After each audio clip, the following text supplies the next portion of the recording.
Gördüyünüz bu ərazi heç də zibillik deyil.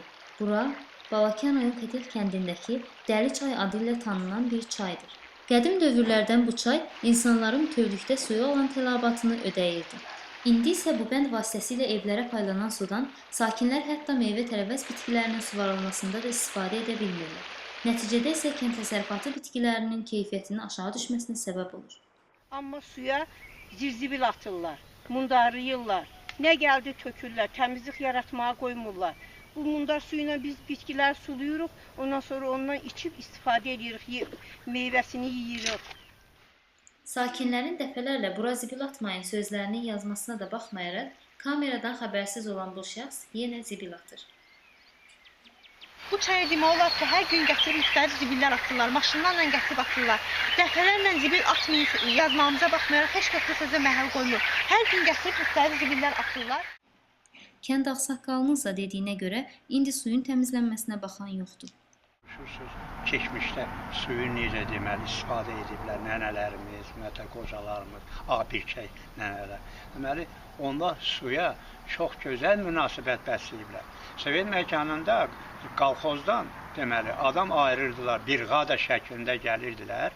O Qudov çayı deyirlər, Qudov çayı, ha bu çay deməli gedir. O kəndin deməli ayağına qədər, savxoza qədər.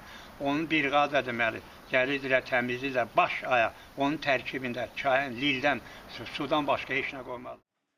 Katef kənd bələdiyyəsi tərəfindən çayın texnika vasitəsilə təmizləndiyinin deyilməsinə baxmayaraq, yenə də mənzərə göz önündədir. Katef bələdiyyəsi tərəfindən bütün çayların olduğu kimi Dəli çay hövzəsində də hər il təmizlənmə işləri aparılır. Hətta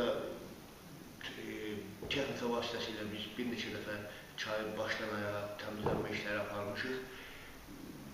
Buna baxmayaraq, əhalinin maarifləndirilməsi sahəsində də əhali ilə danışıqlar aparılır.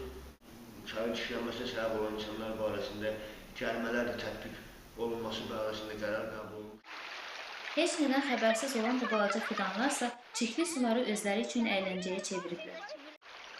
Bu çirkli sular insan orqanizminə necə təsir göstərir?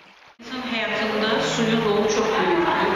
Belə ki, insan bütün sanitariya vəziyyətində, əlinin, ayağının təmizlənməsində, yoluxucu xəstəliklərin qarşısına alınmasında, yediyi meyvələrin, tərəvəzlərin təmizlənməsində insan həyatında suyun çox böyük əhəmiyyəti var. Ən birinci lazımdır ki, su təmiz olsun, su içməli olsun.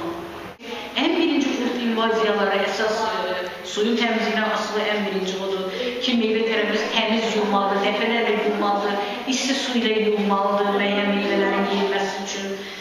Bunun üçün də suyun təmizliyin böyük əhəmiyyəti var. Sonda isə onu demək istərdim ki, suyu çirkləndirən də elə sakinlərdir, əziyyət çəkən də. Necə deyərlər, su həyat mənbəyidir deyən də biz, suyu çirkləndirən də.